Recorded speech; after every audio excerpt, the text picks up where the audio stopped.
My wife got pregnant and didn't tell me. She still clung to me every day, pestering me to sleep with her. My instincts told me something was wrong. After I hired people to investigate, I finally discovered the truth. The wife who was inseparable from me every day, publicly flaunting our love, was actually using my money to keep a lover on the side. Whips, collars, confinement roleplay. They were playing it wild. Even so, she could still say without blushing or missing a beat, "If one day I betray you, then let me fall into a prison without love." I laughed. What kind of punishment is having no love? Since you love confinement play so much, then I'll grant your wish. Chapter 1. Mr. Wong, are you certain you want to sue your wife? She'll get at least 30 years. I was silent for a moment, then said firmly, "Sue." The voice on the other end sounded surprised, but quickly replied, "You'll need to send me the litigation materials. In about half a month, the lawyer's letter will be delivered to your wife." After I hung up, my secretary came in, holding a gift box respectfully with both hands. "Mr. Wong, this is a gift from Madam." I froze for a second, took the delicate box, and opened it. Inside was an expensive fountain pen. Engraved on it in neat, elegant handwriting were the words, "To my beloved Mr. Wong, happy 5th wedding anniversary." The secretary carefully left the office and shared it in the company group chat. As soon as everyone saw the exquisite pen, the group came alive, message after message popping up. "Madam and the CEO are really so loving. Even her gifts are so thoughtful. Remember how the CEO loves crab roe pastry? Madam chartered a plane to Shanghai just to buy the Michelin 5-star restaurant's version and send it to him. When the CEO caught a virus and had a fever, Madam dragged the ambulance staff, insisting on entering the isolation ward together, saying she'd die with him if she had to. A match made in heaven like this. Such enviable love is rare in this world. Even this pen was specially customized by Madam. There's only this one in the entire world. Ah, when will I ever have such perfect love? Comparing lives is really infuriating." Every message was filled with envy. The entire company, and all my friends, had told me more times than I could count how much they envied my relationship with Willow. I curled my lips into a mocking smile and lowered my head to look at the documents in front of me. Among them was a photo of a top-tier watch I had transferred overseas, now worn on another man's wrist. I was born into wealth. Not long after graduating, I already owned a publicly listed company. I never lacked admirers, but my rapidly growing career and my parents living apart in different cities left me uninterested in love. No matter who confessed to me, I always replied coldly, "Sorry, I'm not looking to date right now." Until I met Willow. Unlike other women, she pursued me with near fanatical persistence, clinging relentlessly. Just because I worked year-round and skipped breakfast, she showed up every morning outside my company with porridge she cooked herself, even when the sky was filled with heavy snow. To keep the porridge warm, she even wrapped her down jacket around the small thermos. Her nose was frozen red, yet when she saw me, she instinctively took off her gloves and put them on my hands, smiling brightly as she asked, "Are you cold?" That was when my heart finally stirred. After we got together, her love surged toward me like a tidal wave. She fussed over me every day, fresh breakfasts always waiting on my desk. She waited for me in the underground garage after work, gave me big hugs. And in bed, she gave me everything I wanted and more. Little by little, she warmed my iceberg cold heart. Even the proposal was her idea first. She held a bouquet of flowers, eyes full of joy, and offered them to me. That day, she looked at me with shimmering eyes and said, "George, I promise you that whether in poverty or wealth, or even at the end of the world, I will love you forever. If one day I betray you, then let me be cast into a prison without love, never to appear again." All those past moments of sweetness have now become sharp knives stabbing straight into my heart. 2 months ago, I discovered that Willow was cheating. By day, she was still the loving Mrs. Wong of the Wong family, overflowing with affection toward me. But by night, under the cover of her best friend, she slipped into another man's arms, whispering softly and tenderly. What made it even more ridiculous was that this man was an intern, right under my nose. Just an intern, yet dressed in all kinds of outrageously expensive bespoke suits and driving luxury cars. To prop him up, Willow even went so far as to misuse company assets and assigned him a limited edition supercar. And me? All I deserved was a complimentary fountain pen, and a gift card wrapped in honeyed words but hiding daggers. The mockery at the corner of my mouth slowly turned bitter. Casually, I tossed the gift box and the pen straight into the trash. I took out the divorce agreement and the lawsuit filing, and signed my name, firmly and without hesitation. This kind of love, hollow and fragile like a bubble.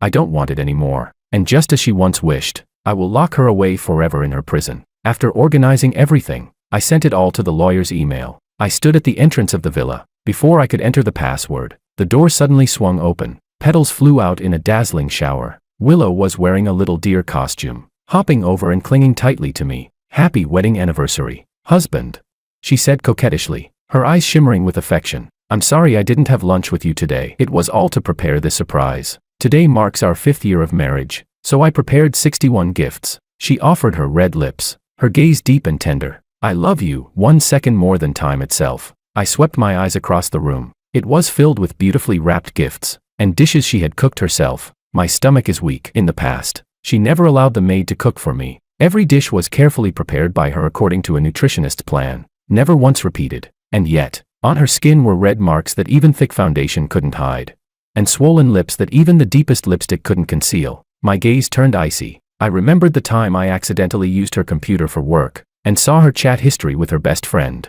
Maria. Photos she took with Makoto at a seaside villa, intimate mirror selfies in the bathroom. Her voice messages were full of excitement. "Maria, look at this, my little boy toy has such an amazing body. I'm obsessed, totally obsessed. I shouldn't have bought Ylang Ylang perfume to make it up to my boy toy so he wouldn't go home tonight. I put the seaside villa under his name." The woman, who now looked at me with nothing but love in her eyes, had just climbed out of another man's bed. Willow wagged her cute little deer tail, clinging to me and acting spoiled. "Come on, let's eat first, then later, in bed, we can slowly unwrap the gifts. But tonight, you have to give me one gift too." Her slender, onion-white fingertips traced faint circles over my chest. Her eyes still carried the satisfaction of indulgence.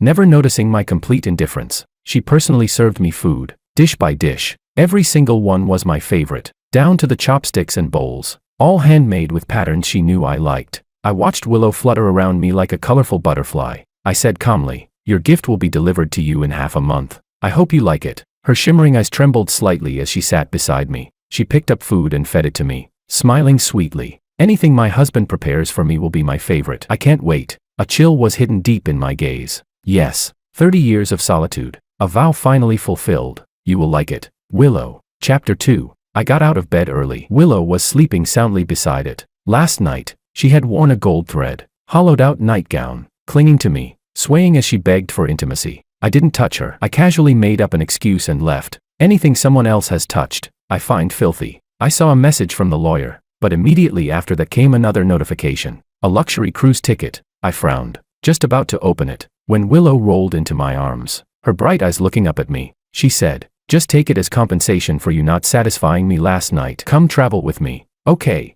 I was about to refuse, but Willow had already sent the information to the company group chat. She even booked cruise tickets for everyone. She got up to prepare a customized breakfast for me. My suit for the event had already been pressed, and the coffee was brewed at my favorite temperature, 7/10 warm. That night, Willow wore a flowing, trailing gown and leaned against me. "I remember you once said your favorite thing is watching the stars from the sea. You can see them perfectly here." Even the cabins were filled with tulips, my favorite. From afar, anyone would think we were perfectly matched, a couple made in heaven. In the ship's grand hall, our affectionate travel vlogs played on a loop. Willow held my hand and danced a waltz with me among the crowd. Under the lights, her eyes shimmered, filled with nothing but love for me. At the peak of the banquet, Willow suddenly knelt beside my legs and took out a ring from behind her back. Embedded in it was a jade gemstone. She said, "George, this ring was specially customized. There's only one in the world. It's called Eternal Love for You." She didn't notice my silence, only waited eagerly for my reaction.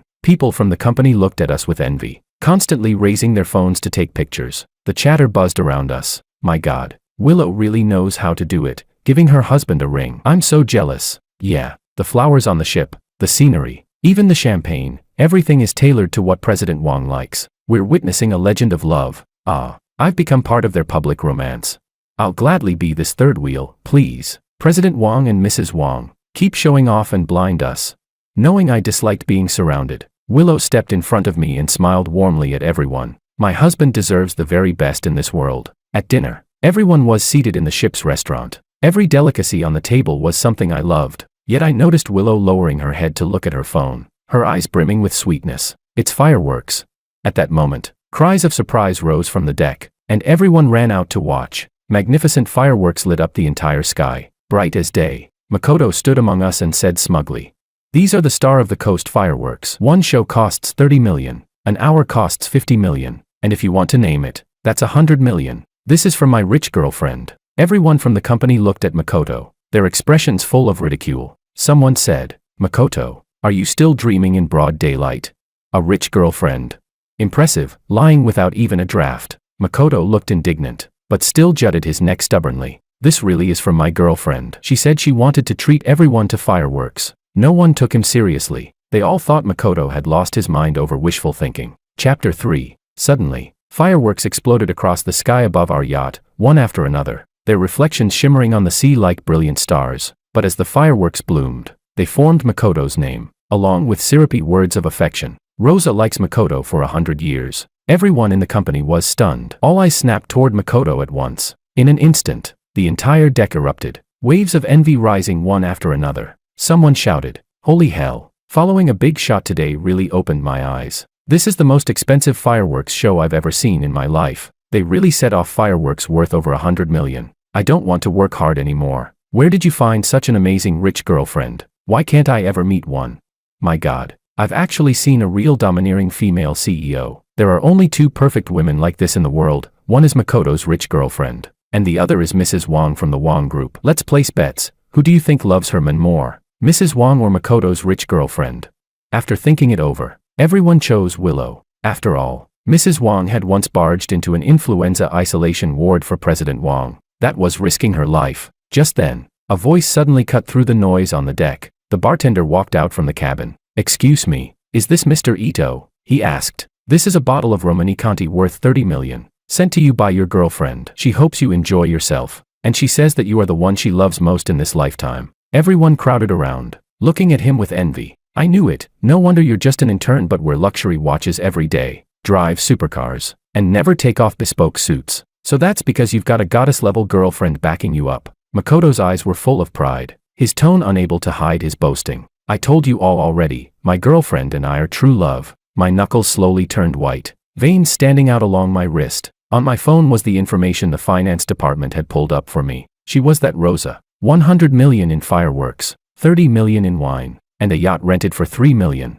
I did my best to suppress the cold fury in my eyes. My wife, on our wedding anniversary, was betraying me. Makoto was nothing more than an intern. 2 months ago, Willow had personally signed him into the company, made him an intern operations director, and even gave him 40% of the profits. Everyone had speculated whether he had some powerful backer behind him. Now they finally understood. He had entered the game carrying his own resources, and all they could feel was envy. Such a terrifyingly strong backing, indulged so recklessly, something the world rarely sees. But I knew better. Every single cent Willow embezzled was an accelerant for the endless prison sentence awaiting her. Perhaps sensing my silence, Willow immediately put down her phone and touched my hand apologetically. "I'm sorry, honey. Something happened with Maria. She had a fight with her boyfriend." Her gaze was sincere, without the slightest hint of guilt. Yet at that very moment, she had been chatting with Makoto. I couldn't let her be sad all alone, so I kept replying to her messages. "I'm sorry. Okay. Today is meant to make it up to you, so later, I'll stay with you properly." Willow leaned over and acted spoiled, holding my hand. "I'm not like her. I'll love you for my entire life. If I ever lost you, I think I'd go crazy. I can't accept leaving you, not even in death." My eyes hid an icy, mocking chill. Chapter 4. You see, this woman loves me so deeply, yet the most bone-deep betrayal also comes from her. After the ship docked, a new round of banquets began. Willow was carefully peeling sweet shrimp for me when her phone suddenly rang. Her bright eyes trembled at once, and she even subconsciously licked her lips. I said indifferently, "Is something wrong?"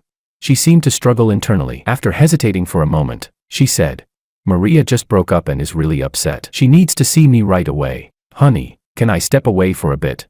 I nodded. She immediately got up and left, unable to hide her urgency. But Makoto was gone from the ship as well. I quickly pulled up Willow's itinerary. She had gone to a nearby hotel, in the underground parking garage. Makoto, dressed in a butler's outfit, looked at Willow with hazy eyes and said, "Master, are you going to eat first, or eat me first?" Willow laughed so hard she nearly doubled over, hooking her arms around his neck and offering her red lips. "My little butler is so obedient. Of course your master has to satisfy you." She pulled him straight into the car. Their intertwined figures clung together, kissing so fiercely they couldn't bear to part. After seeing this, a wave of nausea surged up from my stomach. I rushed to the bathroom and vomited everything I had just eaten. The first time Willow was with me, she trembled in my arms like a little deer, her eyes full of joy, even shedding tears of excitement. She held my fingers and pressed them to her heart, trembling as she said, "George, I belong completely to you now. that glaring red, and the shy woman in my arms. I thought I had found true love for this lifetime, but looking back now, it was nothing more than a cruel joke. I went back and gathered all the gifts Willow had ever given me, threw them together into a pile, and instructed my assistant to sell everything for $1. The assistant asked in shock. All of them, every single one.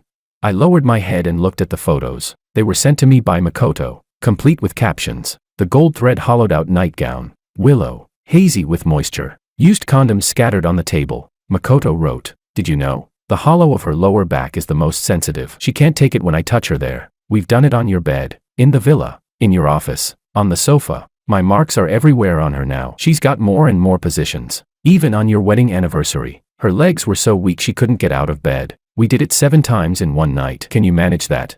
Oh, and that jade ring of yours, I said I wanted one, and she gave me an identical one. The jade ring was blindingly painful to look at. I saved every single message and image, one by one, then looked at my assistant with unwavering resolve. Sell all of them. I lay down on the bed, exhaustion crashing over me. A message came through on my phone. It was Willow, saying she would stay with her best friend tonight and wouldn't be coming home. I was already too tired to keep my eyes open. I closed them and fell into a deep sleep. When I woke up the next morning, Willow was kneeling beside my bed. Her eyes were red as she looked at me and said, "Did I do something that made you hate me?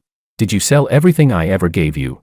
Chapter 5. I looked at the dense marks she had tried to conceal with leftover powder. There were also clear restraint marks around her wrists. She hadn't even changed her clothes. The scent on her body that hadn't yet faded lingered at my nose. I looked at her. Her acting was so flawless that even a best actress would pale in comparison. I said, "I don't like those things anymore. I donated all the money from selling them to an orphanage. There's a charity auction nearby. Maria is there too. Since my husband is so loving and kind, as his wife, of course I'll support him unconditionally." Willow grabbed my hand, as if afraid I might disappear at any moment. I watched her in silence. When we arrived at the auction venue, several of her close friends immediately surrounded her. They teased her one after another. "It's so hard to get you to come out. Are you really that afraid of your husband?" "Exactly. We even had to use charity as an excuse just to see you two lovebirds. When will I ever have such sweet love and stop getting dumped?" Maria started pouring out her grievances. Only Willow held onto my arm and said, "He doesn't like the smell of perfume. You should all stay a bit farther away." Her friends looked at us sweetly and giggled. "No wonder you're married. You two are overflowing with sweetness." Makoto, dressed in a bespoke suit, suddenly sat down right between us. The corners of his thin lips curved into a smile, but his gaze lingered greedily on Willow. Willow's expression stiffened slightly, yet she still calmly held onto my hand. Makoto said, "President Wong, I'm here tonight representing the company at this charity gala. You're not upset about that, are you?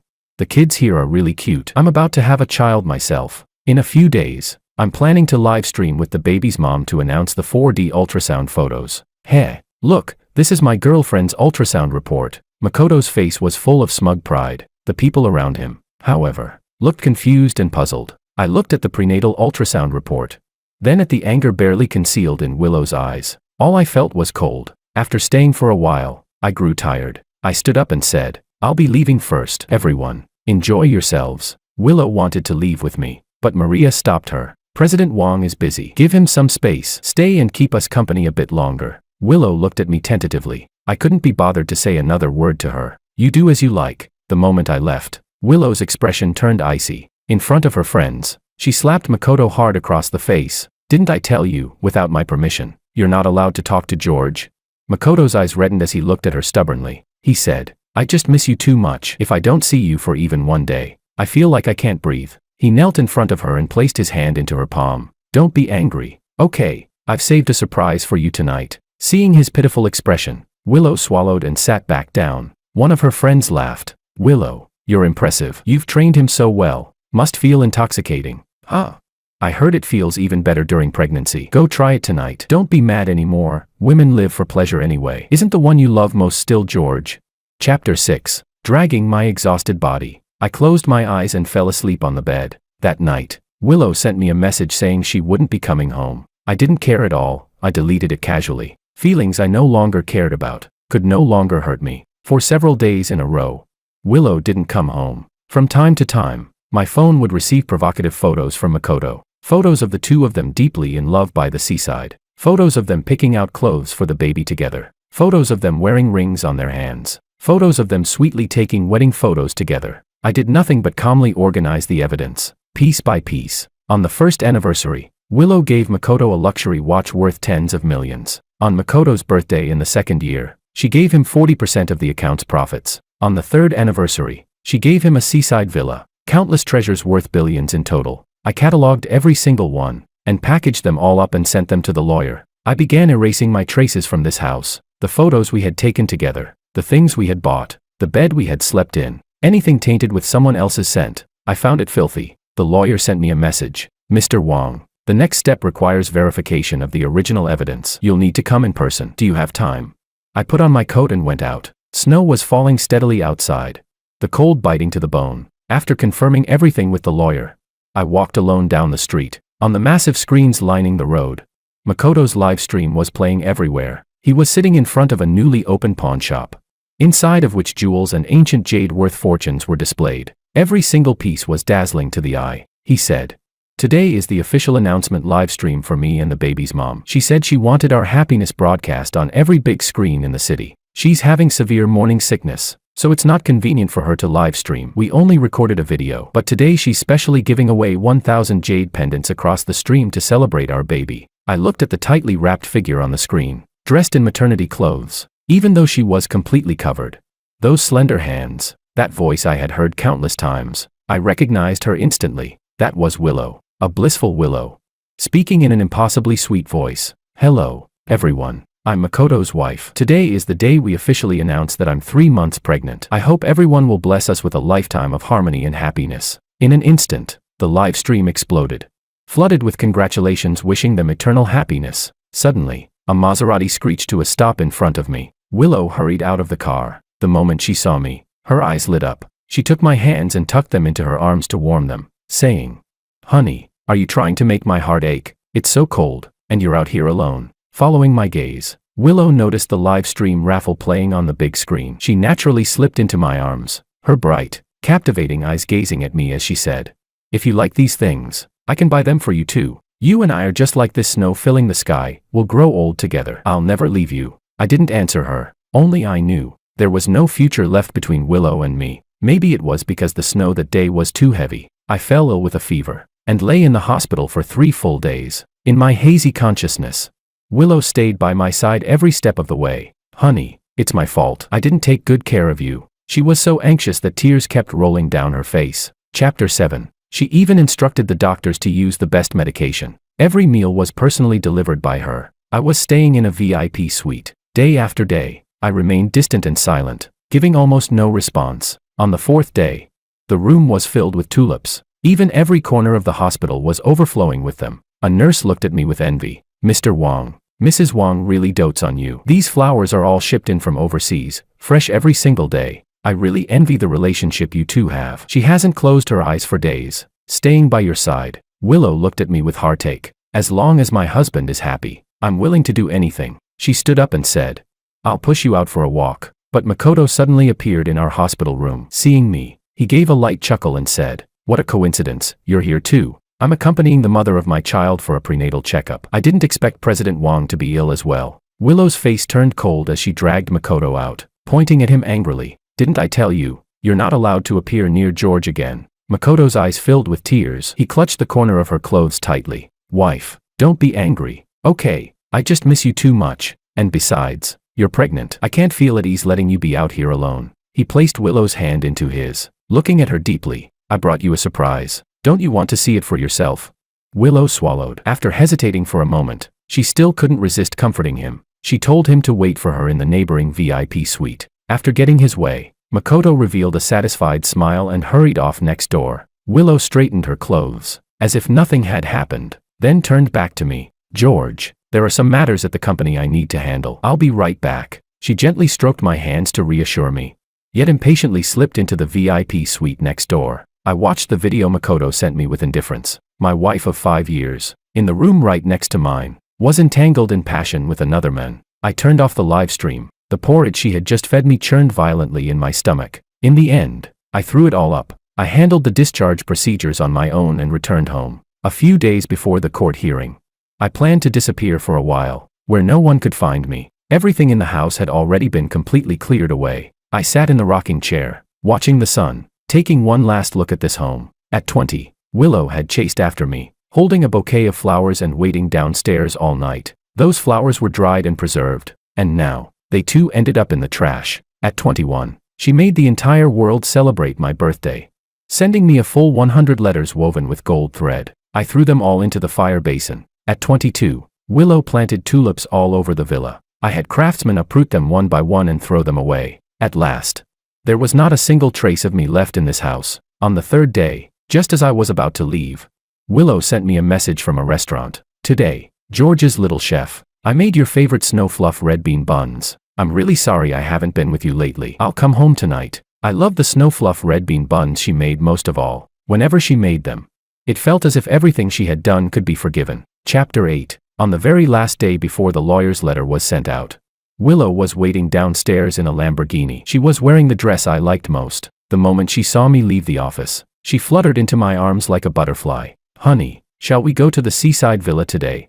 Aren't sunrises your favorite? I suddenly smiled, my brows softening. Sure, I said. Let's go watch the sunrise. I would accompany her for one last sunrise. For the next 30 years of her life, she would never see such a beautiful sunrise again. Seeing the gentleness in my expression, Willow finally let out a breath of relief. Like a kitten, she pulled me into the car. Her small hand clutched mine tightly, as if afraid I would leave. She said, "Do you remember that time you were angry and went alone to take a walk on the yacht by the sea? I drove a speedboat all by myself to look for you. You were so scared. You held me tightly in your arms. You won't ever be angry with me again, right?" Willow looked at me with deep affection. "Honey, I'll love you forever." She was always like this. Whenever I was angry, she would curl up in my arms like a cat and act spoiled, and I would forget my anger, take her shopping for luxury goods, give her everything she wanted. I forgave every mistake she made. I had wealth worth 10 billion. Willow rose from an intern to a female CEO step by step. So I gave her everything she wanted, fulfilled her dreams, spoiled her like this for 5 whole years, and in doing so, I made her forget why she had everything in the first place. It was only because, once upon a time, I loved her. But now, even if she tore out her heart and handed it to me, I would still find it reeking. The sea breeze was gentle, and the evening glow was beautiful, but not long after we arrived, a message popped up on my phone, a live stream link. The streamer said, "So what if she's back by your side right now? Believe it or not, as long as I crook my finger, she'll appear beside me. She's already pregnant with my child. Almost 3 months now. She's so clingy, she can't leave me for even a moment." I watched the live stream indifferently. Makoto was standing on a swing at the edge of a cliff. Below him was a bottomless abyss. One misstep and he would fall straight into the sea of clouds. He said, "Today's my cliff livestream day. My wife says she'll be here soon. How about we make a bet? I'll keep swinging here for however long it takes her to arrive." Willow, who had been busy in the kitchen, suddenly grew flustered. She came out, set down the red bean paste, and carefully restrained her emotions. "George, something came up at the company. I need to leave for a bit." She looked at me tentatively. My expression was calm. "Go ahead." Only then did Willow breathe out in relief. Yet an inexplicable sense of dread surged up inside her. She grabbed my hand. "I'll be back tomorrow. We'll watch the sunrise together." "Okay." I didn't answer. I only knew there was no after this for us anymore. Willow hurried into the car. I watched her retreating figure. Then I saw a message from my assistant. "There's 1 hour left before the helicopter to City A departs. I'm on my way to pick you up, President." I looked again at the provocative video Makoto sent. Willow ran all the way to the edge of the cliff. She didn't appear on camera. She was just standing outside the frame. "Are you insane? Get down right now, Makoto." Just from that single shout, I could clearly recognize Willow's voice. Makoto revealed a satisfied smile. He said, "Goodbye, friends in the live stream. My wife made it here in 20 minutes. I'm ending the stream now." Makoto turned off the video feed, but not the audio. All I heard was him holding Willow close and whispering, "Baby, did you miss me?" Willow replied, "If I didn't miss you, would I have rushed here in 20 minutes? Don't scare me like that. I'm pregnant. You bully me like this. The baby is already kicking me." Makoto laughed. "Let daddy listen to him. Very soon."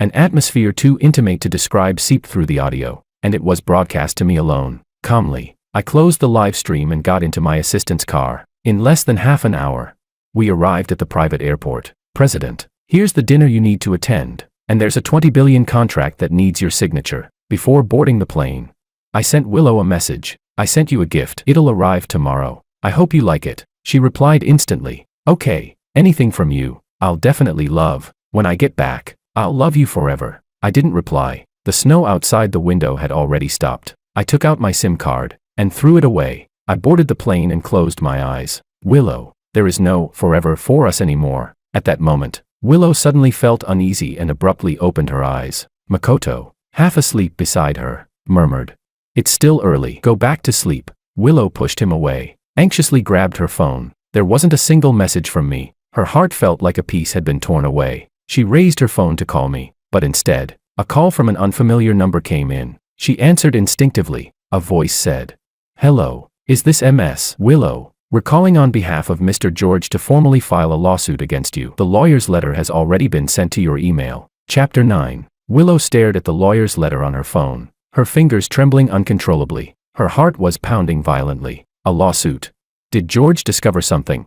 Impossible. He loved her so much, he would never file a lawsuit against her. She was the one who had pursued George in the first place. But George had never been stingy with her love or generosity. The moment Willow became his girlfriend, he gave her a bracelet worth $50 million. At 21, on her birthday, he bought her every Hermes bag in the entire city. At 22, on their wedding anniversary, as long as she liked something in a jewelry store, George would buy it for her. At 23, when she proposed to him, George gave her more than a dozen villas. George had once held her and said that as long as she wanted something, he would give it to her. She had only used some money. How could he possibly sue her?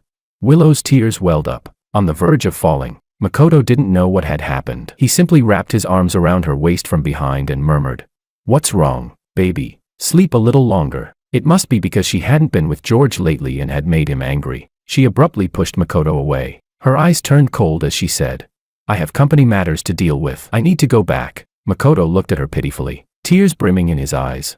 Like an abandoned puppy. In the past, whenever he looked like this, Willow would bend down and kiss him. But today, she didn't even glance at him once. She hurried away without hesitation. Willow drove back to the seaside villa. As long as she acted cute and coaxed George a little, he would forgive her like before. She pushed the door open and rushed straight into the bedroom. "Honey, I know." But the room was empty. The bed was neat, untouched, as if no one had slept there. Her heart sank little by little into an icy abyss. Willow returned to their main villa and searched room after room. George Wang was nowhere to be found. She called the assistant. "Do you know where George went?" The assistant had already received instructions that before the court hearing, no one was allowed to disclose the president's whereabouts. He only replied, "Madam, President Wang's private movements aren't under my responsibility." Willow panicked completely. A wave of fear surged up from deep within her chest. She was terrified that George no longer loved her. The pain was like a spike driven straight into her heart, piercing to the bone. She gasped for air. She couldn't accept George not loving her, not even for a single minute. She stood up, intending to go to the company to look for George's address, when she suddenly noticed all the gifts she had given George were gone. They had clearly been placed there before, neatly arranged. How could they suddenly disappear? She searched the entire house but found nothing. Willow was certain that a thief had broken in. She immediately called the police and explained the situation. After repeatedly checking the surveillance footage, the police confirmed once more, "Madam, there was no break-in at your home." Her heart throbbed with pain. How could she not know? How could she not know that in a villa with such tight security, a thief was impossible? She knew. She just refused to believe it. She refused to believe that George had cleared away everything she gave him. Willow stood up, her face pale as paper. A sharp pain surged from her abdomen. She was already 3 months pregnant. Such intense emotional turmoil sent stabbing pain through her belly. But she couldn't care about that anymore. She only wanted to find George as soon as possible, to apologize to him, to tell him that she could repay every single cent, one bit at a time, as long as he would still love her, compared to a 30-year prison sentence. What she feared more was a world without George. Chapter 10. I woke up in a hotel in a foreign country. Today was the first day Willow received the lawyer's letter. The moment I turned on my phone, I saw over 100 missed calls, and countless apology messages. "Hubby, I was wrong. I shouldn't have used your money to buy so many things. I spent too much. Can you come back? I'll pay everything back to you. Whatever you want, I'll give it to you. Honey, please come back. Okay. Don't leave me. I'll die." The corner of my lips curled into a mocking smile. I watched Willow lower herself bit by bit in her apologies. Yet my heart remained completely unmoved. The vows she once made had now come true word for word. Why, then, was she crying so desperately? I went down to the restaurant, sipping my coffee, calmly reading the updates sent by my assistant. Madam bought back all those gifts at auction and placed them in your bedroom. She won't let anyone enter, saying you'll be happy when you see them. She also replanted every single tulip that had been uprooted across the city. She said that as long as you don't forgive her, she won't eat a single meal. Madam. Before the assistant could finish, I stopped listening. I looked at the pictures Makoto sent me. He wrote, "Isn't this your wedding ring? We had an identical one custom made together." She said that in her heart. She's already married to me. And this, she booked this flight ticket for me, saying she wants to go home with me to meet my parents and tell them she's pregnant. She loves me to the bone. As long as I want something, she'll give it to me. George, have you still not seen things clearly? Haven't you already lost completely?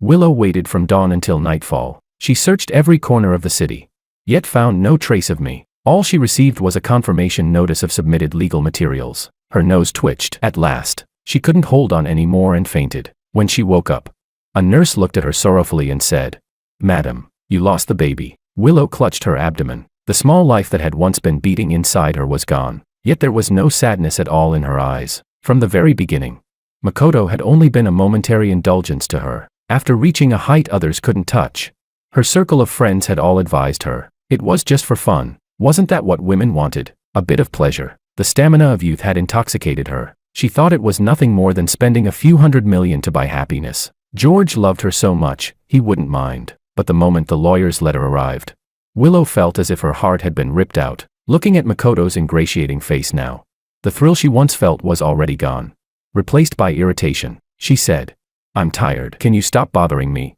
She entrusted her agent to find George at all costs. She couldn't endure even a single second without him. Willow believed that as long as she humbled herself, apologized, and returned all the assets, George would definitely forgive her. Thinking of this, tears fell from her eyes one by one. Makoto read Willow's impatient messages, and a surge of jealousy rose sharply within him. Willow was now pregnant with his child. The one by her side should have been him, the one who wasn't loved. That was the real third party. Yet George was still shamelessly clinging to the title of husband, standing in the way of their happiness. Makoto would never allow that. Chapter 11. Willow Lu didn't stay long in the hospital. Even with N4 still in her hand, she insisted on being discharged. Her face was deathly pale, not a trace of color left. "MS, Lu, you've just had a miscarriage. You need time to recover," the nurse reminded her kindly. Willow flung the nurse's hand away, her eyes reddening as she shouted, "Get out of my way. I haven't found George yet. How do I have time to lie here?"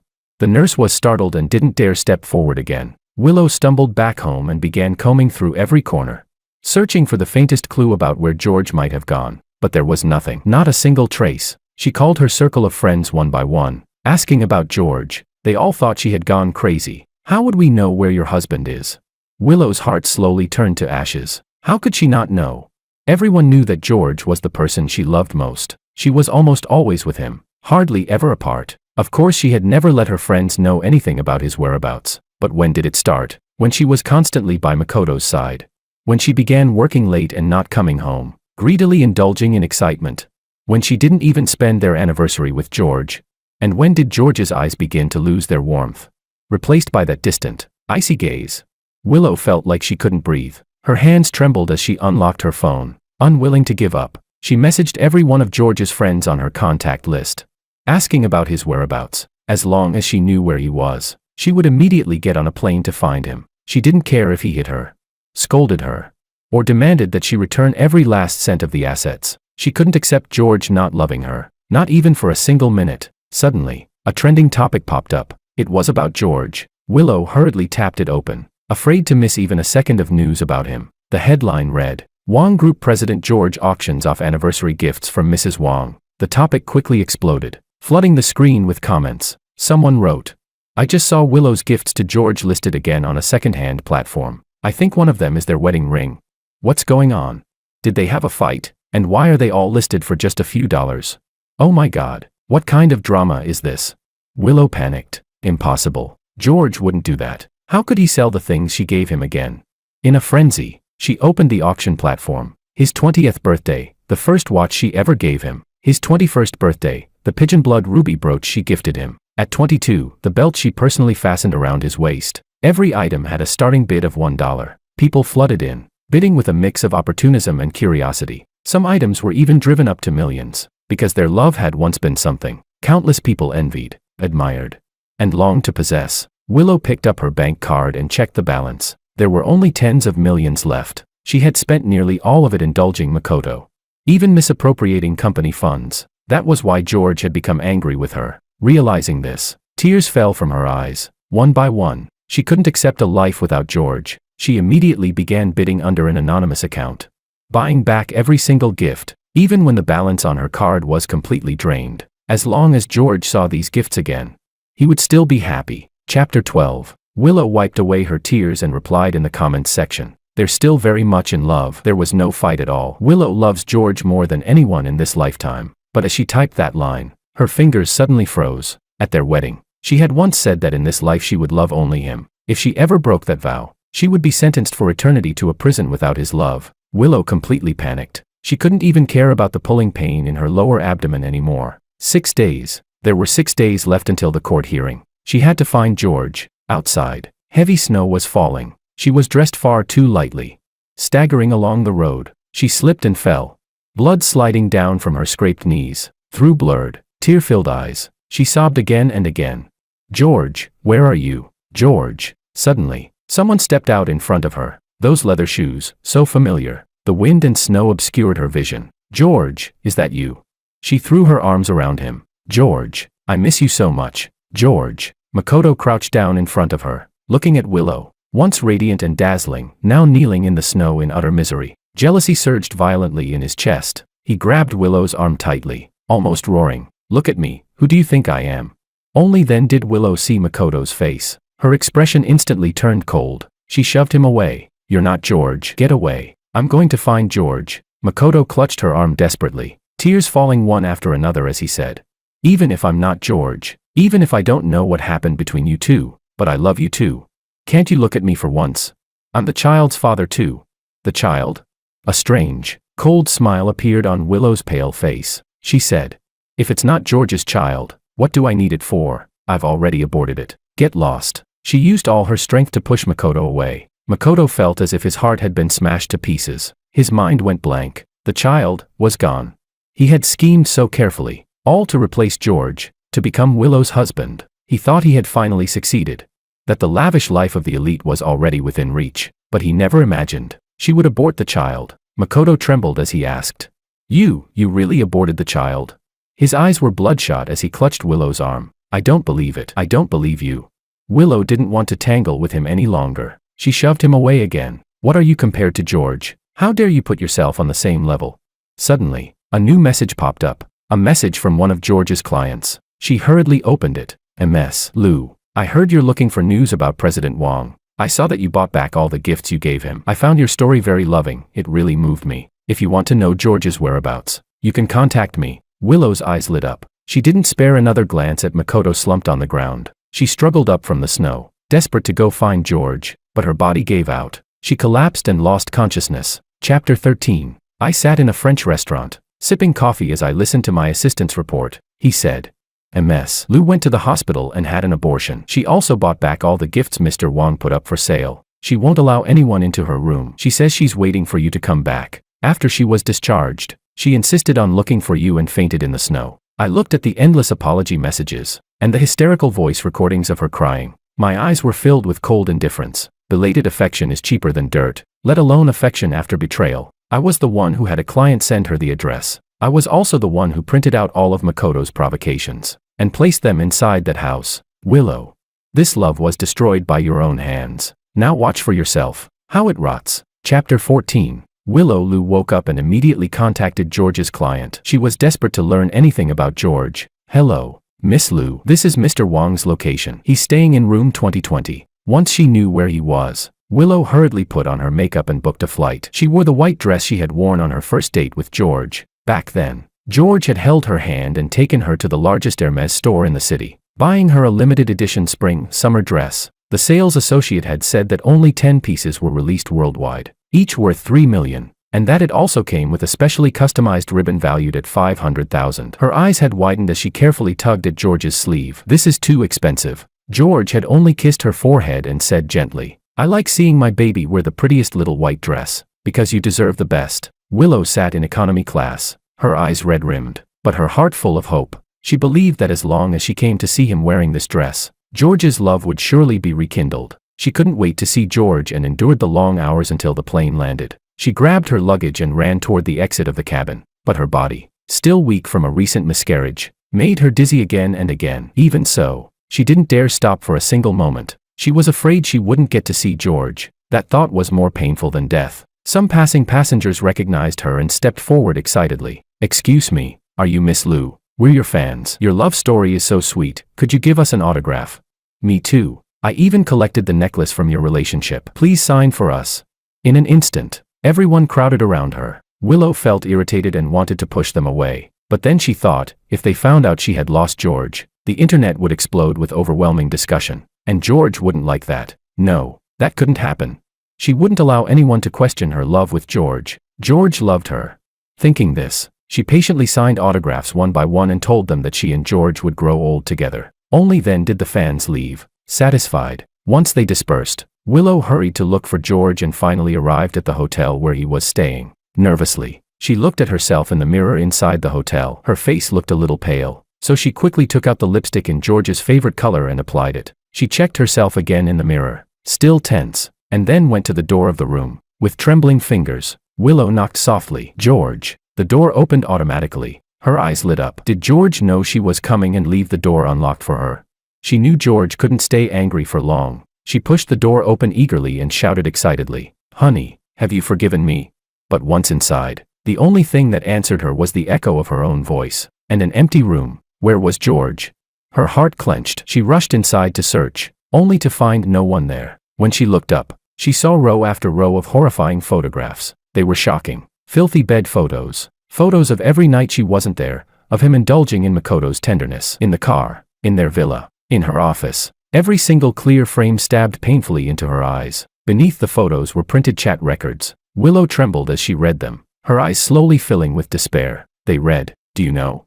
In your villa, in the marital bedroom, every place you exist, I've left my traces. She's pregnant now. She can't be away from me for even a moment." When Willow saw those disgusting chat records, a surge of rage nearly drove her to want to kill Makoto on the spot. At the same time, her heart cooled bit by bit. She collapsed onto the mess covering the floor. Willow didn't dare imagine what George must have felt when he saw all of this. Just thinking about it made every breath feel painful. She finally accepted a reality. George was serious. From the moment he learned about her cheating, she had already been sentenced to death in his heart. He took love extremely seriously. He had once said that in this lifetime, he could give her everything, and that he would love only her. But if she betrayed him, then he would make her honor her promise, casting her forever into a prison without him, condemning her to die in eternal loneliness. Tears fell from Willow's eyes. One by one, she couldn't accept a world without George. 4 days. As long as within these 4 days she returned everything to George, they could surely start over. It was him. It was that bastard Makoto who had sent these filthy things to George and made him angry. She couldn't tolerate it. She couldn't tolerate anyone tearing her and George apart. Willow's eyes turned icy cold as she ripped everything to shreds. She believed she had hidden things well. With Makoto, she only wanted a bit of pleasure, to kill time, to have some fun with her girlfriends. How had George found out? If it weren't for that bastard, George wouldn't have discovered it. He wouldn't have gotten angry over the billions she had moved, and he wouldn't have seen her in such a disgraceful state. Willow stood up and burned all the photos, cleanly, thoroughly, deceiving herself into believing none of it had ever happened. She returned to the country. Now she was going to take back everything she had given to Makoto. Willow found a lawyer. "May I ask, can these things still be taken back? I want all the assets I gave him to return to my name." When the lawyer saw the list of assets in Willow's hand, he found it shocking. But out of professional ethics, he still said, "Miss Liu, these were gifts. In theory, they can't be reclaimed. However, you can attempt to recover all of them under the name of marital joint property. That would give you a slim chance. Or you could have him sign a voluntary waiver of property rights." Once Willow understood, she immediately called Makoto. She said, "Makoto, what happened that day was my fault. I'm waiting for you here. Can you come over?" When Makoto saw the message, his eyes lit up. He put on the clothes Willow liked most and rushed to the location without stopping. As long as Willow still liked him, there was still a chance for him to become her husband. The child was gone. They could have another one. George had disappeared. His position was there for the taking. Makoto saw photos online of Willow being spotted abroad. Her hair was messy as she walked out of economy class, red-eyed as she took photos with fans. She looked haggard and uneasy. He did feel a bit puzzled about why Willow was sitting in economy class, but very quickly, the huge diamond ring on her finger dispelled his doubts. Maybe first class had been full. as long as he took Mr. Willow's place. All that wealth would belong to him. Chapter 15. Willow sat inside the villa she had given to Makoto, having already hidden the sedatives, waiting for him to arrive. When Makoto showed up and saw Willow sitting there in a little white dress, his eyes filled with delight. He rushed forward and hugged her tightly, saying affectionately, "Baby, I knew you loved me. I know George is gone, but I still love you." In his arms, just smelling his scent made Willow feel utterly nauseated, but she endured it and let him finish speaking. Makoto was completely unaware of anything and still indulging in his CEO fantasy. He reached for Willow's hand, but Willow casually avoided it, and he, lost in his joy, didn't notice at all. He said, "Willow, the child is gone, but we can have another one. From now on, I'll be with you forever." Forever?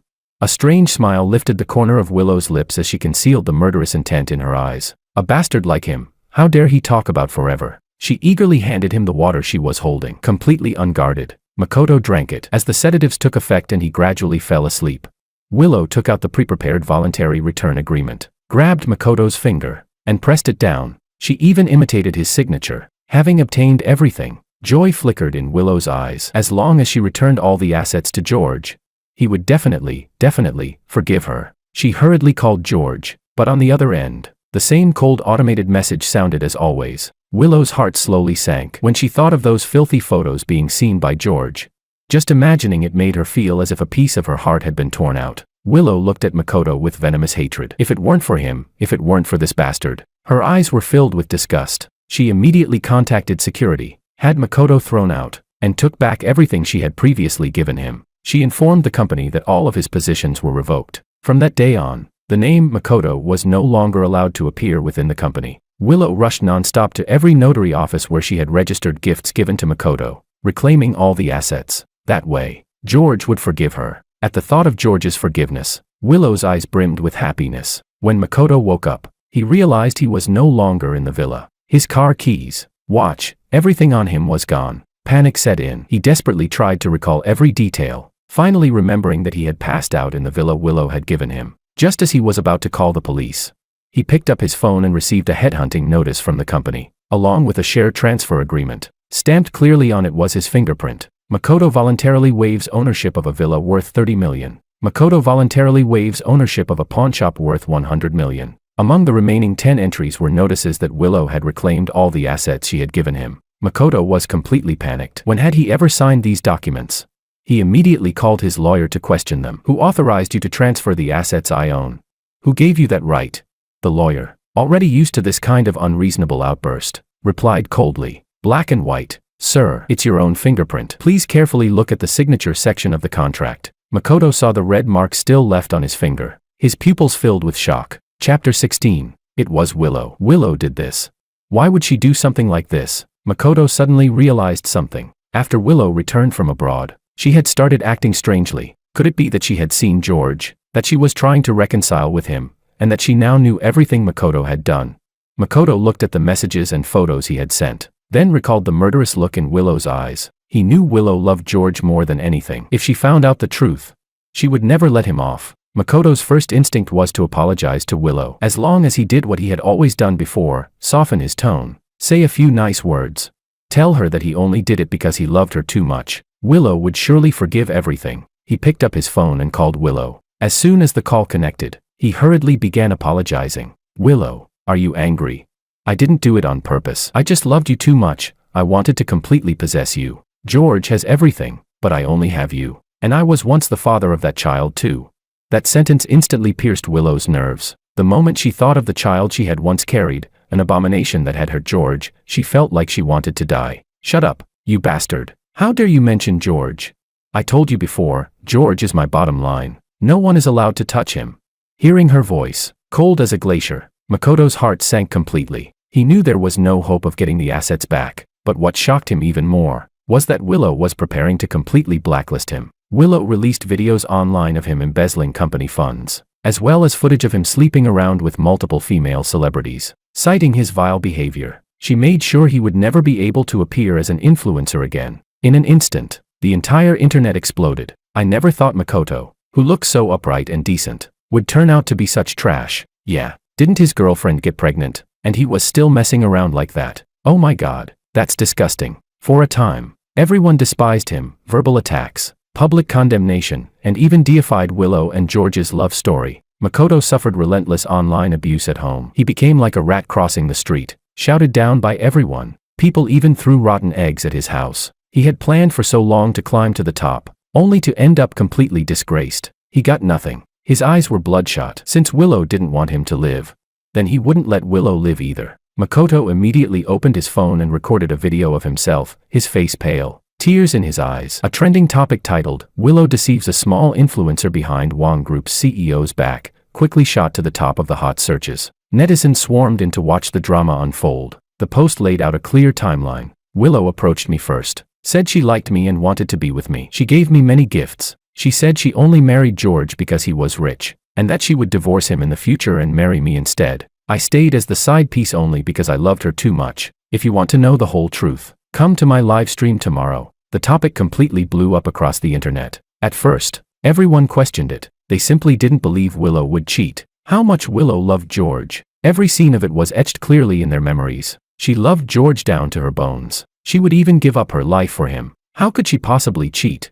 But very quickly, sharp-eyed netizens began to notice something was off. Chapter 17. Makoto was a newly signed brand ambassador of the Wong Group. His direct superior was none other than Willow. Someone even turned around and uploaded videos of the two of them going for prenatal checkups together. Online discussions about them grew more and more intense, with hundreds of millions of people watching the drama unfold. Oh my god, this can't be real, can it? That's absolutely disgusting. I feel so bad for George. When Willow married George, she was just a small-time employee. Now she's the CEO's wife, and she's secretly keeping a side piece. I'm completely shattered. The so-called love of the century was fake. Willow using George's money to keep a side piece is the real story. When Willow saw the trending topics, she completely panicked. After losing his assets, Makoto had decided to drag her down to hell with him. She immediately contacted her PR team, wanting to suppress everything completely within the 2 days before the court hearing. Every minute the topic stayed on the trending list burned through millions. Whitewashing narratives were pushed wave after wave, but the topic still firmly dominated the #1 spot. Makoto wasn't backing down either. His life was already ruined. So why should Willow get to live well? He directly released one explosive, heavily censored photo after another across the entire internet, along with chat records so explicit they made people blush. Makoto, tonight I'll drain you dry. Wait for me to come spoil you. Next time, let's change locations. How about my marital bedroom? Now Willow's cheating was completely confirmed. Netizens were furious. The couple they had once genuinely shipped turned out to be this filthy. People felt deeply indignant on my behalf. They began boycotting Willow en masse and even went to her company to protest. Chapter 18. In the past, I believed Willow was ambitious and understood that she didn't want to be just a kept woman, so I poured resources into supporting her, helping her build an independent career in her own company. Now, because of public backlash, everyone rushed to cut ties with her, even the close girlfriends she once trusted. They withdrew all their funding without hesitation. When they saw Willow, it was as if they were seeing something dirty, avoiding her at all costs. The clients had only invested so much in Willow because of my reputation, and now she was taking my money to keep a side piece. Several major shareholders withdrew immediately. They even warned Willow, if her actions damaged the brand's interests, they would file lawsuits against her. What awaited her would be compensation in the tens of millions. Willow Lu looked at the Lu Corporation, teetering on the brink of collapse. She could only shut down part of its operations. Overwhelmed and frantic, all the cash in her hands was gone, and the netizens had no intention of letting her off. They blocked her wherever she went, hurling insults non-stop. Now only I could come forward. Only if I came forward, all the slander would collapse on its own. Tears fell one by one as Willow begged me. Honey, I really was wrong. Please don't be angry anymore. Okay. I've returned all the assets to you. As long as you forgive me, my remaining life belongs to you. I just made a mistake that any woman could make. I looked at her coldly as she begged in humiliation, and closed the chat window. Even now, Willow still thought I sued her only because I was angry, hoping I would turn back, hoping we could reconcile like before, but I had stopped loving her long ago. From the moment she cheated, my love for her fell into the mud. It would never turn back. I looked at the message my lawyer sent me. It read, Mr. Wong, the court date is the day after tomorrow. Will you be appearing in person? Or should we send a proxy lawyer on your behalf?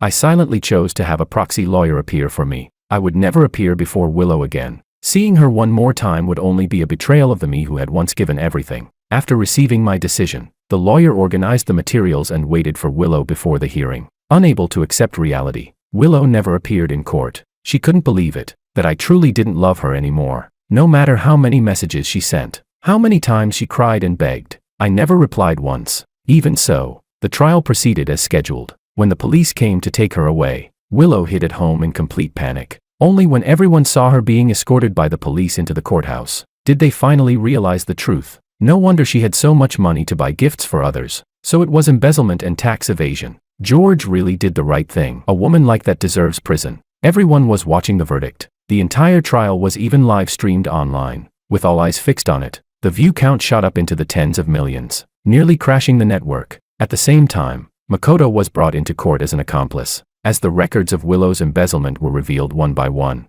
Everyone was utterly shocked. The gifts she had given Makoto totaled over 100 million, and what she had given me didn't even compare to a fingernail. Everyone felt furious on my behalf. They had never seen such a greedy woman. She had defiled my love. Even the judge looked displeased at this woman, already married into wealth, yet still cheating with others. With conclusive evidence laid out, I refused to appear in court. Chapter 19. Willow stood at the defendant's bench, anxiously looking toward the plaintiff's side. As long as George came, even just one glance, letting her see him one last time would be enough. Even if he hit her, even if he scolded her, she just wanted to see George. But as she scanned the courtroom, there was no sign of him. Had he grown so disgusted that he didn't even want to see her one last time? Not even as she was about to be sent to prison.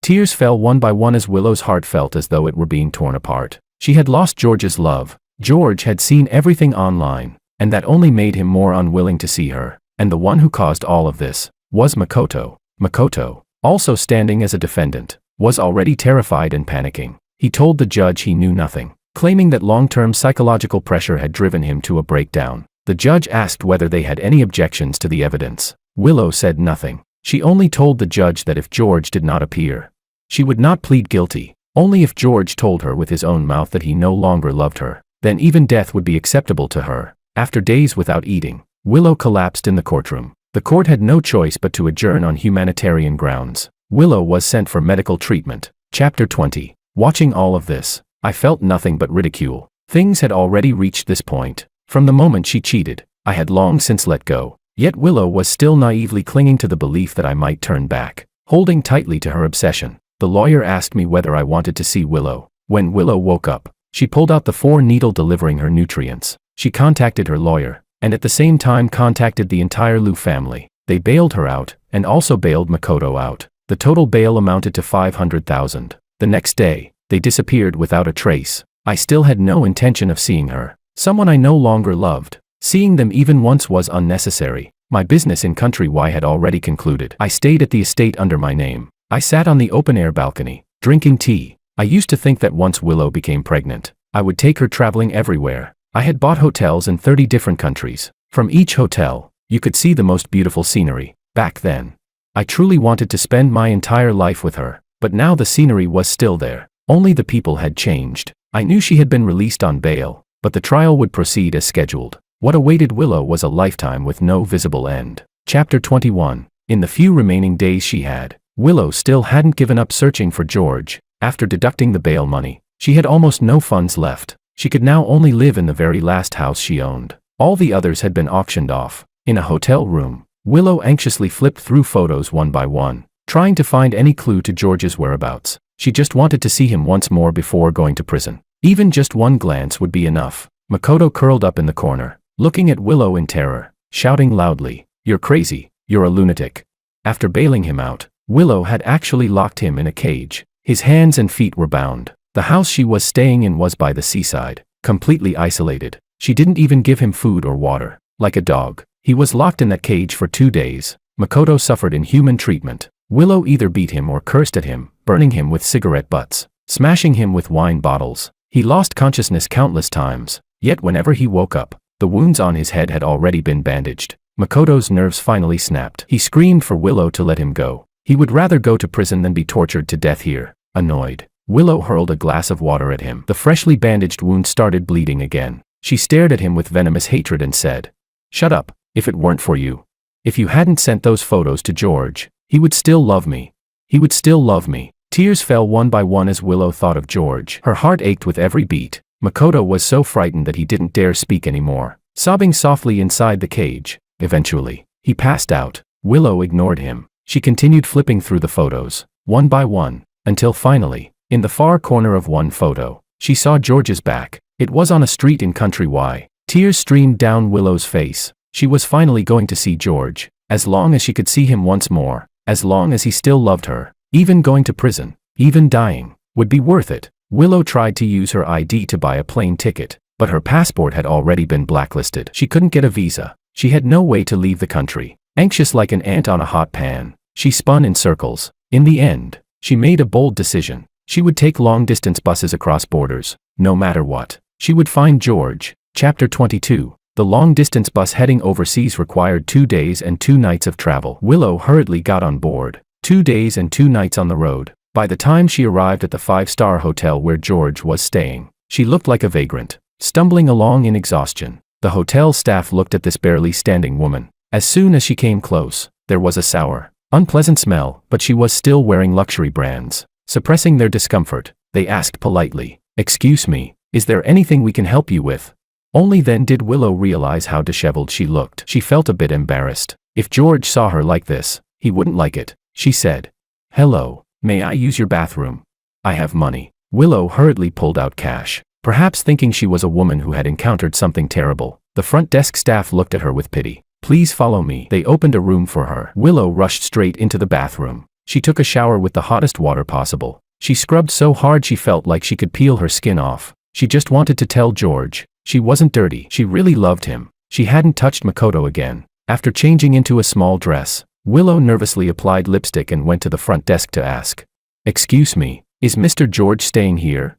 The receptionist glanced at the photo and said, "He's very handsome, the most attractive man from China I've ever seen. But I can only tell you that he does stay here. We can't disclose his room number." The answer disappointed her, but Willow didn't give up. She planned to wait here, just to see George. Seeing how persistent she was, the receptionist felt a bit of sympathy. She said, "You can try this place. He seems to attend fashion shows and parties there at night. You might be able to see him." With that help, Willow quickly took the flyer and found the location of the party, facing such a luxurious show venue. Even Willow felt intimidated. In the past, George often brought her to fashion shows like this. Thinking of George, her eyes filled with tears. She forced them back. She just wanted to say one sentence to him, to ask whether he still loved her. After arriving at the venue, Willow wasn't allowed into the inner area. She could only follow the crowd, weaving through the mass of people. She stretched her neck desperately, trying to catch a glimpse of George inside. Finally, at the very center of the most dazzling stage, she saw George again. The moment she saw him, everyone else in Willow's world lost all color. She instinctively pushed through the crowd, wanting to throw herself into his arms. "George, it's me, Willow."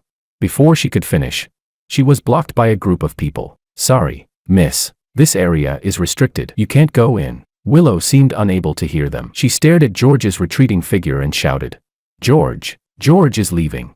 Get out of my way, I need to see George."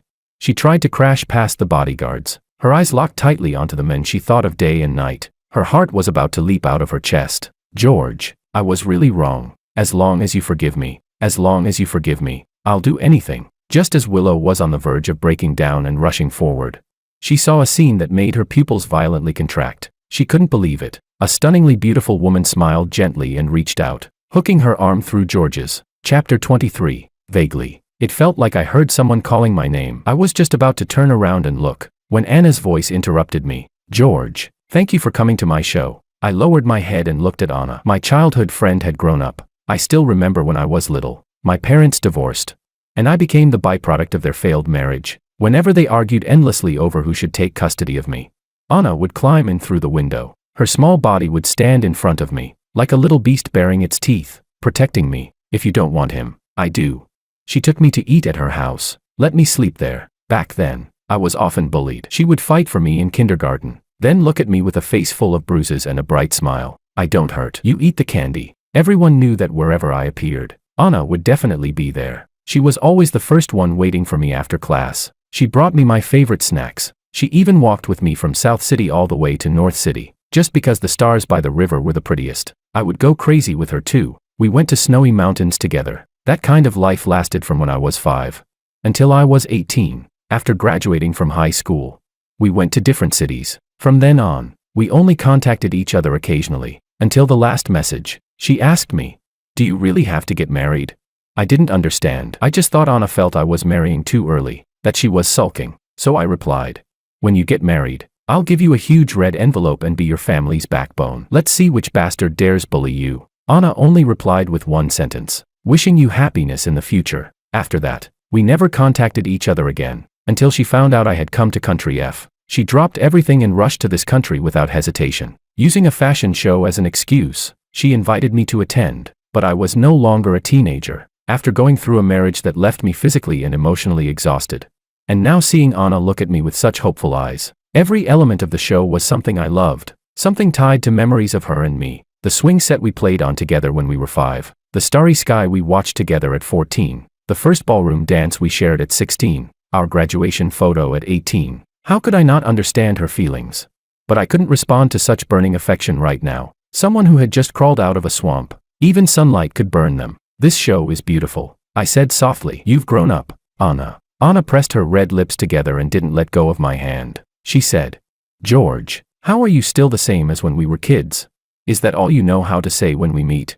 We're the same age, you know. She pouted slightly and said in a spoiled tone, I'm not a child anymore. Anna was beautiful. From elementary school to university, she was always the campus queen. Many people liked her, but not a single one dared to confess, because I was always by her side. She was the untouchable Highland flower in everyone's eyes. Everyone believed we were supposed to be a pair. Chapter 24. Anna thought the same. From the very first moment she saw George, she liked him. Their families were neighbors. The first time she went to his house as a guest, his parents started arguing without regard for the situation. It was obviously painful, yet he pressed his thin lips together and said nothing. Those eyes that should have been filled with starlight instead carried an inescapable sadness. Anna's heart clenched. From that moment on, she decided she would protect George properly. Her world came to contain only George. They did many things together. Those memories, like scattered starlight, replayed endlessly in her mind. She planned to confess to him after graduating from high school. She wanted to tell him that she had loved him for many years. But then disaster struck her family. Her parents passed away one after the other, and her family's company fell into turmoil. She had no choice but to inherit the business ahead of time. At that time,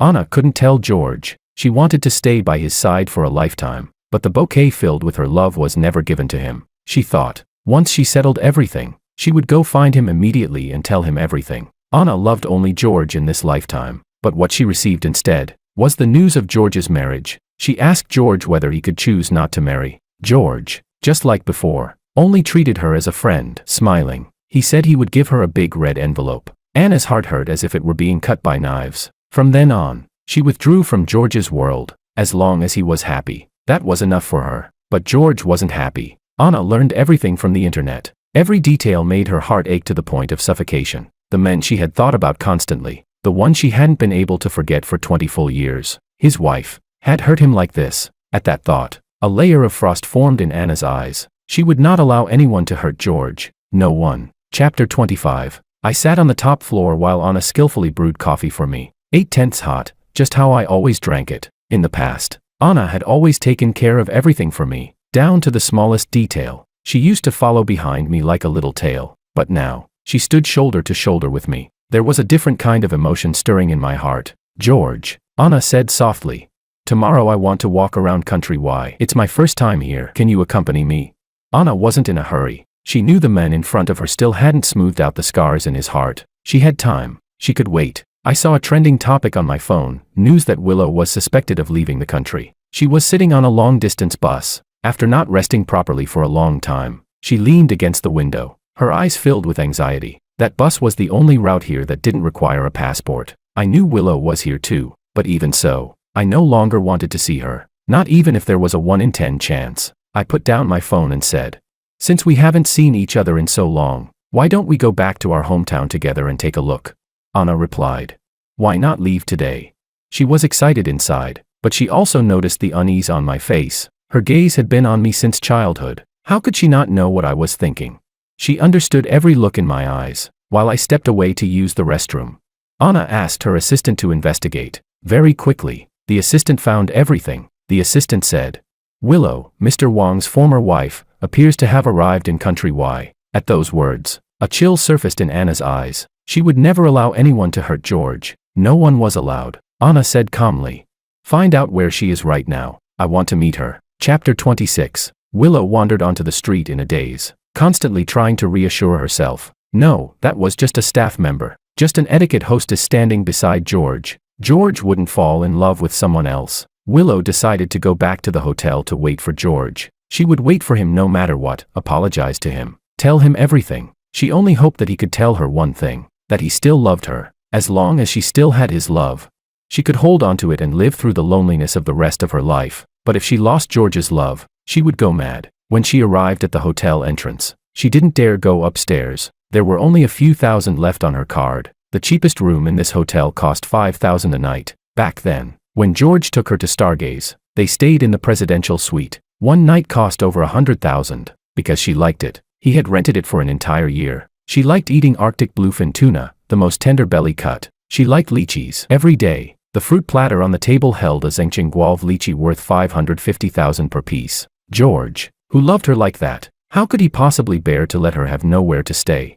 But from morning until night, she waited. She stared intently at every passerby, yet every single person who walked by was not her George. The north wind blew past, making her figure look even more lonely and fragile. The front desk looked at her with pity and said, "Stop waiting. The person you're waiting for has already checked out." Willow's eyes trembled. She couldn't believe it. She refused to believe it. George had already checked out. She had been longing so desperately to see him. Not even one meeting. Not even once. She asked, her voice shaking. "Then, do you know where he went?" Tears streamed down her face as she said, "I really need to find him. If I can't find him, I'll die." Seeing her cry so painfully, the front desk attendant felt flustered. "Miss, I know where the person you're looking for is." A woman appeared behind her. Willow turned around in shock, wiped her tears, and asked, "Can you take me to see George?"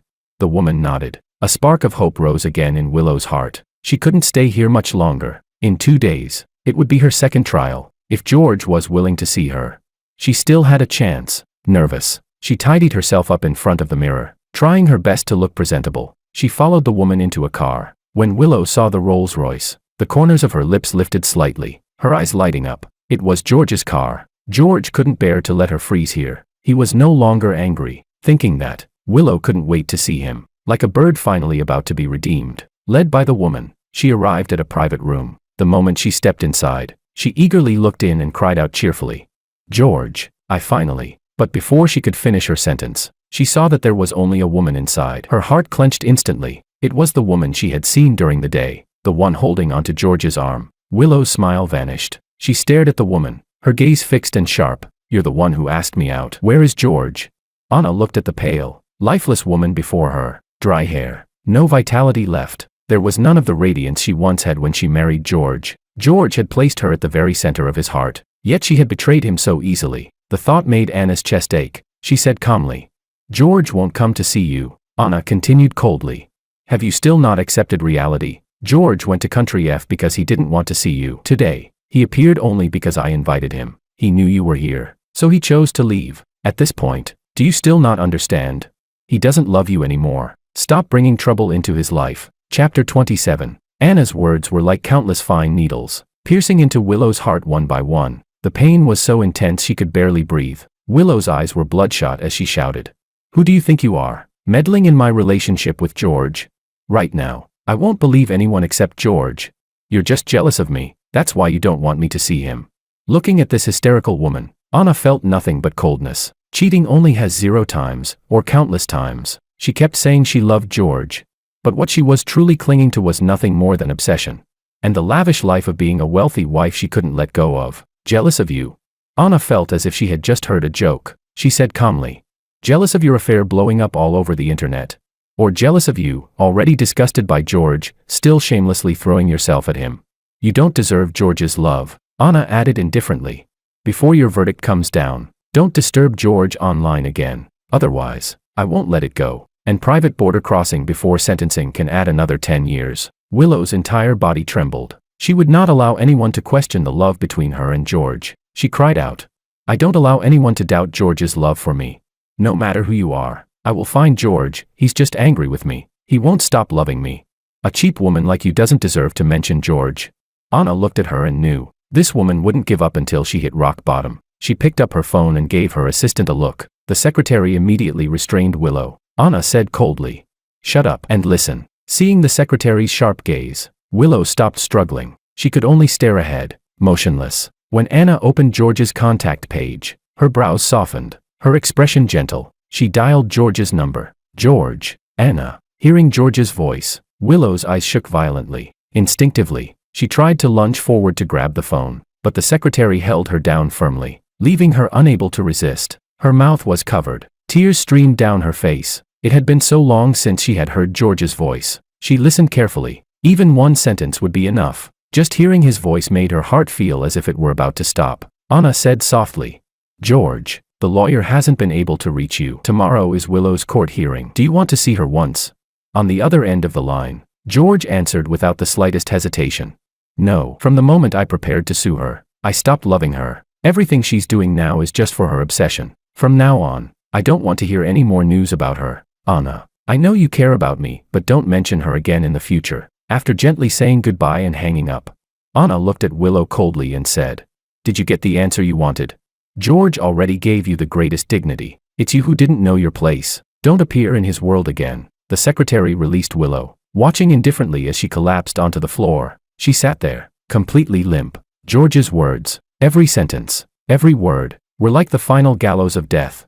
Tightening around her last breath, a suffocating pain swept over her. Tears fell, one by one, splashing onto the ground. She looked around helplessly at this foreign land. He said he didn't love her anymore. George no longer loved Willow. Chapter 28. Willow boarded the vehicle back to her home country in a daze. Every single word George had said was like a knife, cutting deeply into her heart, pain seeping into her bones. Tomorrow would be her second trial. If the opposing lawyers found out she had crossed the border illegally, her sentence would be increased by another 10 years. At the thought of the rest of her life, a life in which she would never again receive George's love, a massive sense of terror wrapped tightly around Willow. Tears fell, one by one. No. She would absolutely not allow that to happen. If it weren't for Makoto, George would never have been angry with her. As if making up her mind, Willow decided she had to see George, no matter what method it took. She needed to tell George that she loved him, that she would even give her life for him. Willow returned to the only villa she had left. Makoto was locked up, chained all over his body, not even wearing a single piece of clothing. She locked him in the bathroom like a dog. She only threw in a few pieces of bread. Makoto, bound and imprisoned, was already half out of his mind, his eyes hollow. In just a few days, he had lost 10 pounds. When Willow opened the door, she coldly looked at him curled up in the corner of the bathroom. Don't hit me, don't hit me, he muttered incoherently. When he finally recognized Willow, he went completely mad, crawling toward her and kowtowing repeatedly. Let me out, please.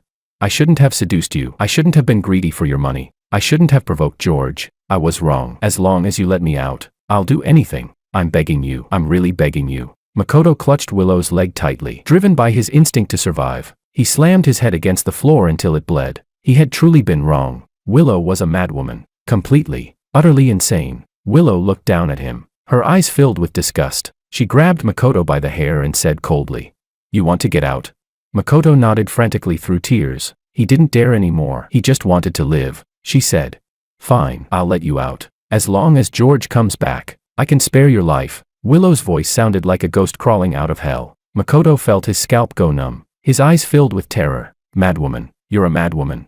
But Willow didn't give him any chance to resist. She grabbed a heavy object nearby and smashed it down onto his head. After a burst of intense pain, Makoto passed out immediately, seeing the blood pooling on the ground.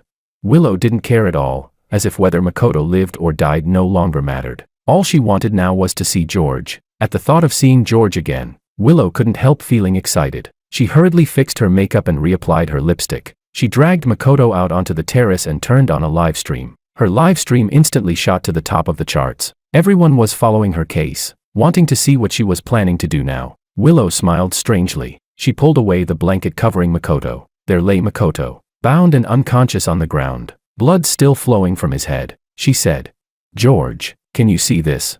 The person who destroyed our relationship has already been punished. George, I was wrong. Can you come back?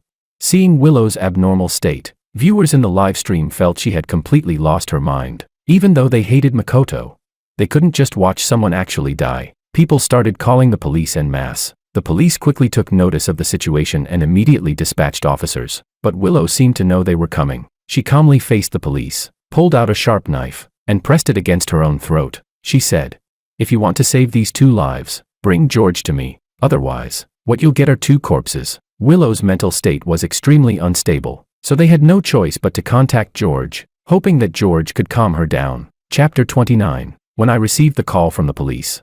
Anna and I had already returned to the country. We were on our way to the city where we had grown up together. After listening to the police's request, a trace of surprise flickered in my eyes, but it quickly settled back into calm. I calmly told Anna about Willow's current state, yet my eyes were filled with sorrow. What she felt for me was not love, it was obsession. From the moment she cheated, I had already let go of my love for her. It was she who had trapped herself in the past, refusing to face reality, and now, she was using her life to threaten my appearance, telling me that she was willing to die for me, all because she loved me. How ironic. I agreed to the police's request, but only to speaking with her over the phone. I told the police that Willow would agree. After understanding this, the police handed the phone to Willow. At the same time, others quietly moved in, surrounding her, waiting for the moment she let her guard down so they could restrain her. With trembling hands, Willow took the phone and choked out, "George." Hearing her voice, my heart felt nothing at all. I said calmly, "Willow, stop." Even though it was just one sentence urging her to stop,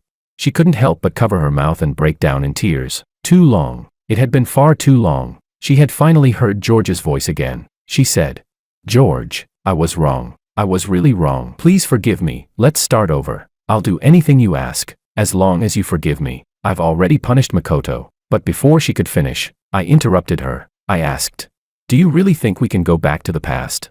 Willow's heart felt as if it had fallen straight from the clouds into hell. Dazed, she tried desperately to continue speaking to me, but the police had already rushed forward and pressed her firmly to the ground. She seemed unable to feel it at all, her hand desperately reaching toward the phone. "George, no, this couldn't be." But then, the sedative was injected. She fell into unconsciousness. In the very last second, tears of despair finally fell. She knew George would never love her again. After learning that Willow had been subdued, I felt as if all my strength had been drained. I leaned back against the seat, that feeling, like a venomous snake that had once coiled around me.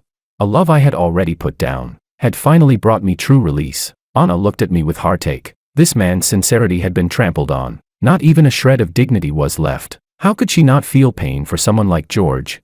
Soon, we arrived at the old residence from before. The roses here were in full, passionate bloom, so vivid they seemed capable of melting ice and snow. I remember no one has lived here for a long time. I looked at the roses in surprise. Not only had they not withered, even the entire courtyard was brimming with life and vitality. Chapter 30. Anna led me to the swing set we used to play on and gestured for me to sit. She told me that after returning from abroad, she would occasionally stay in this small courtyard. There were people hired to clean and maintain it regularly. "You used to like roses the most," she said softly. "Do you remember? When we were in kindergarten and drawing pictures, you filled the whole page with roses. You said your grandmother liked roses the most, so you liked them too." I searched my memories carefully and suddenly recalled, when we were little, she once fell off a ladder just to pick roses for me. She didn't even wipe the blood from her nose, only to hand me a bouquet of the most beautifully blooming roses. "Moved," I said quietly. "You still remember?" Anna looked into my eyes, her gaze full of affection.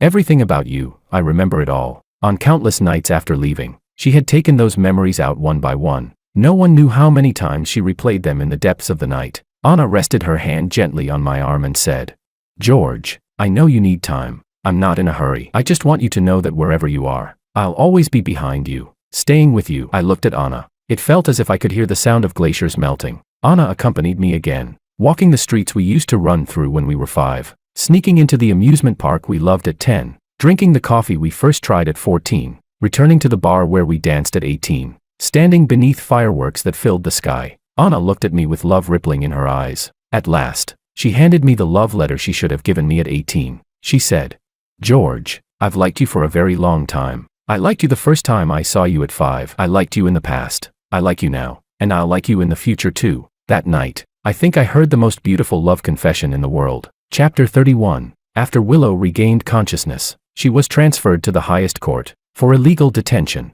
intentional injury, and embezzlement of public funds, multiple crimes combined. She was sentenced to life imprisonment. At the moment the verdict was announced, Willow's mind went completely blank. Not until her elderly, white-haired parents knelt before the judge, begging again and again, crying in utter despair, did she finally collapse in regret, tears of remorse streaming down her face. She once had parents who loved her, a perfect family, and George's most sincere love, but she didn't know how to cherish any of it. She sank into illusions she couldn't escape from, believing everything she did was flawless. When the truth finally came to light, she still didn't repent. Instead, she clung to her obsession and delusions. In the end, she lost the person she loved most, and the parents who loved her most. In court, she sobbed uncontrollably, begging for a chance to repent and atone. But everything was already too late. What awaited her was only a lifetime of endless nights behind bars, and a world forever without George. After receiving medical treatment, Makoto began to show some improvement,